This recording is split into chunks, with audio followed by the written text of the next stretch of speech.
Hey guys, how are you? Good morning. Um, I wanted to do a quick little video talking about Pocono Speedway. Um, I am going there for the July 23rd race. It'll be the Truck and Xfinity on Saturday and the Cup on Sunday.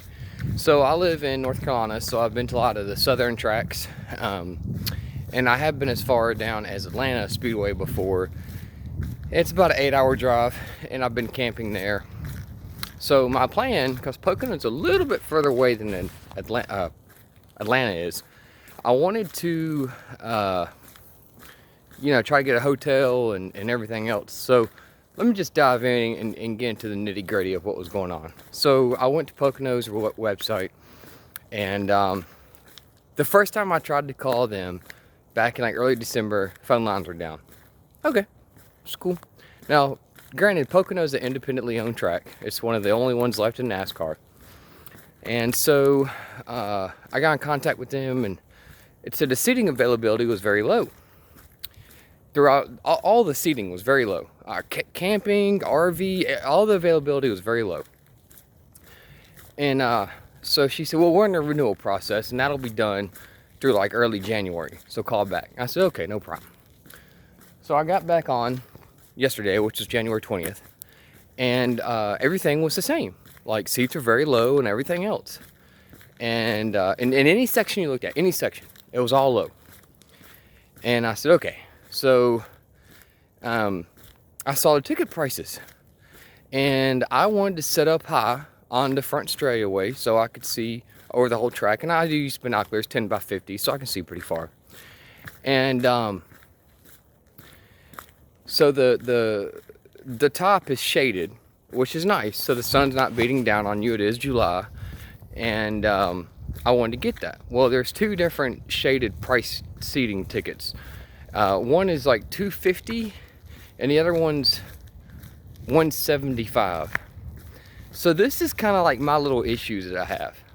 So the ticket is $250, and the 250 section of the top shaded area is a cover is you get, I guess, unlimited food and alcohol.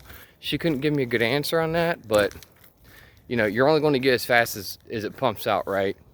So and you get a free scanner rental with the little headset for the whole weekend, and you get paddock and pit pass or whatever.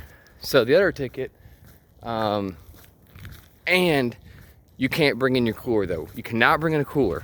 The other ticket is, like I said, $175. You get pit passes. You don't get food and drink. You get the scanner headset, and you can bring in the cooler. You can.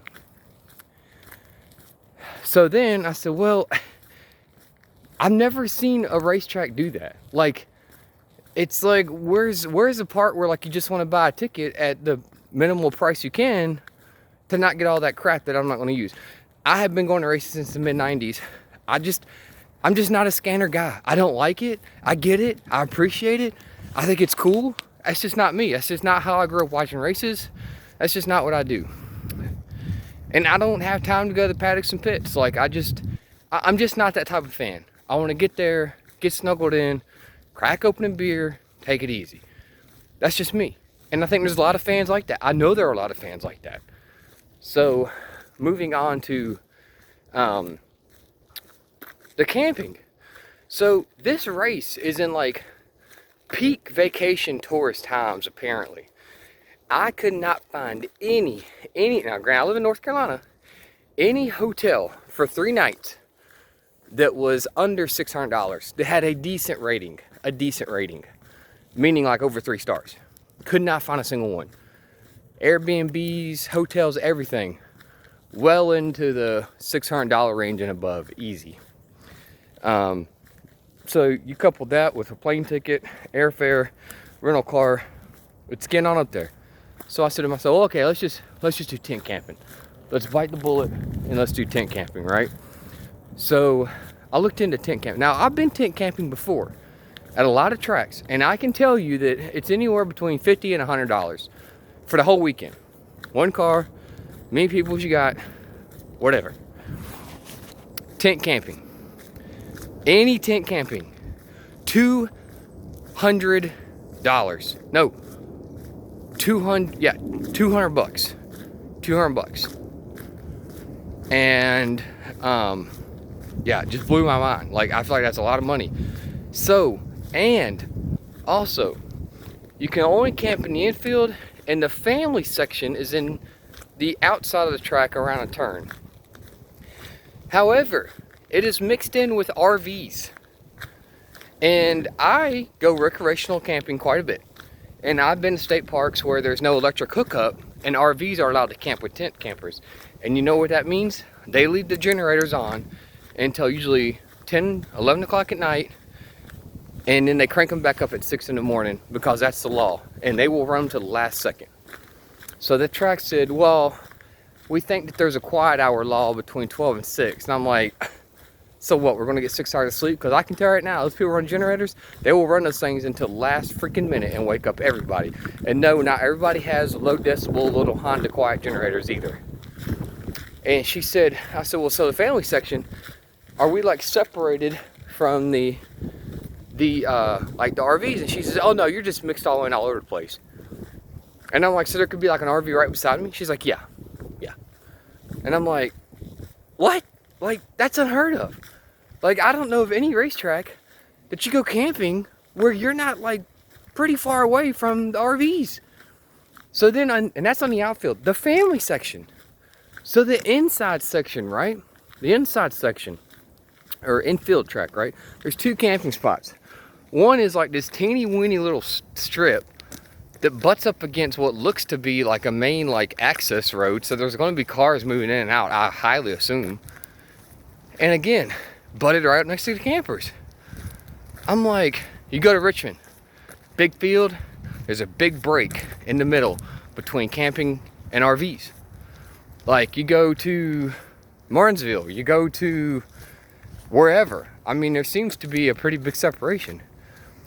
So, and it's first come, first serve. It's not even a reserved spot. You know, Darlington, it's a reserved spot. You pay for camping, that's your spot you're camping in.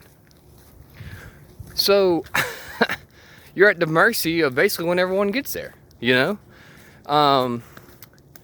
So the other camping spot in the infield is a little bit larger, but again, surrounded by RVs.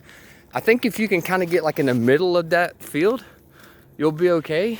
But for $200, all due respect to Pocono, but you know what? I have been a huge Pocono supporter through, like, you know, not going to the races, but like as far as like, hey, keep the track around, TV, you know, whatever. Like, I like Pocono. I think it's different. Yeah, I know it's not a barn burner race, but I like it. But adding more fuel to the fire before I get on my little other tangent. So when you go to their Speedway page, right? There are no FAQs. None. I looked everywhere on their website. I couldn't find any FAQ pages about cooler size. I couldn't find any information about anything. And the only way that I really found out that if you spent $250 to get the shaded upper level section, that you couldn't bring a cooler, was from the lady talking to me on the phone. Because they have in very small asterisks, in very small print, it says at the very bottom, cannot bring cooler sitting in the section. What's even more confusing is the policies of the coolers for the top sections only applies on Sunday. On Saturday, it is general admission, which also sucks, because there are plenty of tracks where for the truck race you can pick the own seat you want. Now, some don't do it, a lot of them don't, but there are some that do. But anyways, I digress. So for Saturday though, you can sit in those same sections and bring a cooler. So it's a little confusing in my opinion. It really is. But yeah, so anyways, going back to the website, like I said, I could not find a frequently asked question. I couldn't find policies on bag size, cooler sizes. I mean, I couldn't find anything. Like, it just seems like But they seem to have a lot of promotional crap on there, though. You know, they seem to have all their little charity programs that they donate to and everything else, but nothing for the fan. Like, there's a handicap section, which is required by law, I believe. And so that was on there because I had to have it. But I wanted to be in front of my computer screen and show you guys so you can see what I'm seeing. But yeah, the biggest thing is, if you're a fan that likes to do the scanner rentals and everything else, that's awesome. That is so great for you. You love that. And it's probably worth it. But like, it's not fair to the people that just want to buy a pair of jeans without the belt included, and you've uppriced the jeans because the belt that you don't want's included. I don't want the belt and the socks. I just want the pair of jeans. You know what I mean? Like, I've never seen a racetrack do that, ever. It blows my mind. And I think that the fact that it's in like peak tourist season, I mean, so that's fine for people that live in the area, I think, because they just drive there. But if you're trying to attract fans from different fan bases, and that's rightfully so. The summertime in the mountains is actually a big tourist season. I live around Asheville, North Carolina, which are mountains, and I can tell you that summertime, there's a lot of people that visit the mountains because it's cooler, you know, X, Y, and Z, yada, yada, yada. But if you want fans from other areas to come visit your track, then why do it in the peak tourist season? Now, I know a lot of NASCAR scheduling and everything else. Here's the other kicker. One more little rant before we go. So, when I called her, right? See, this I don't like. This reminds me of a used car salesman that's like, I can't go down anything at all. You walk out the lot, he calls you back 20 minutes later, he's like, yeah, we knocked $3,000 off the car for you. This is what this reminds me of. So I called the lady, right? Nice enough people. I'll give them that.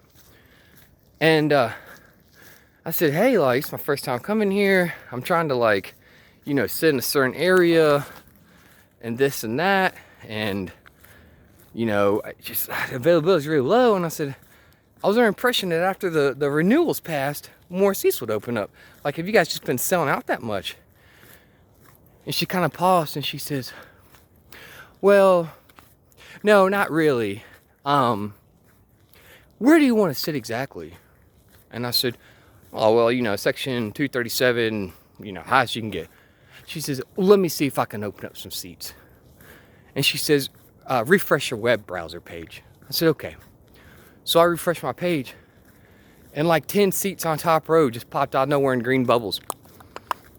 And I'm like, this is a marketing technique, like strategy. This is baloney. Like, you're making it look like that's how you're getting people to buy tickets, right? Because if there's a bunch of open seats all over the place, people will kind of drag their feet and be like, I'll wait till next payday, or I'll buy them closer to the race. So you put that the availability is very low, so then it makes it look like everyone's coming to the race when they're really not. You know what I mean? So people will buy tickets, and I'm like either you're lazy or like you're spending more time trying to do this marketing strategy, and quite frankly probably losing out on more business. Because when I go to a race, I'm sorry, but if I'm driving 8 hours, I might as well pay for damn good seats. I'm not going to pay for crappy seats that suck. And if those seats aren't available, I'm not going. Like, I'm just not going. It's not worth it to me. It's not worth it to go to Richmond and sit at the very bottom and only be able to see half the front straightaway, because that's how Richmond is. Like, I'm not doing it. Like, it's not worth it. I did that once, and it was a horrible NASCAR experience. Horrible.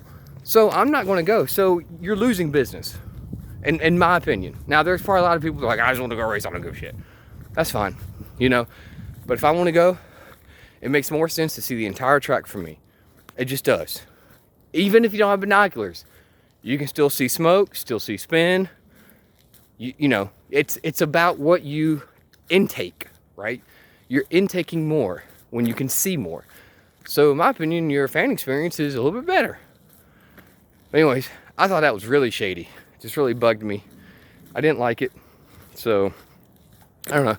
Let me know in the comments below what you guys think. I really have a whole new feeling and taste about Pocono now. I was all about supporting them But once I actually became a fan, looking to get to the damn track, it just, I mean, between the way they sell tickets, the vagueness of the information on the website, the ticket prices, the surrounding prices of lodging due to the time that the race is going on,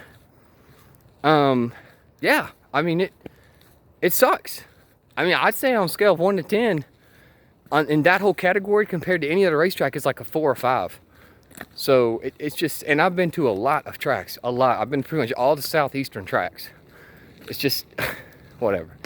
But anyways, like I said, comment below. I'll stop my rant. Hope you guys have a great weekend, and see you guys later.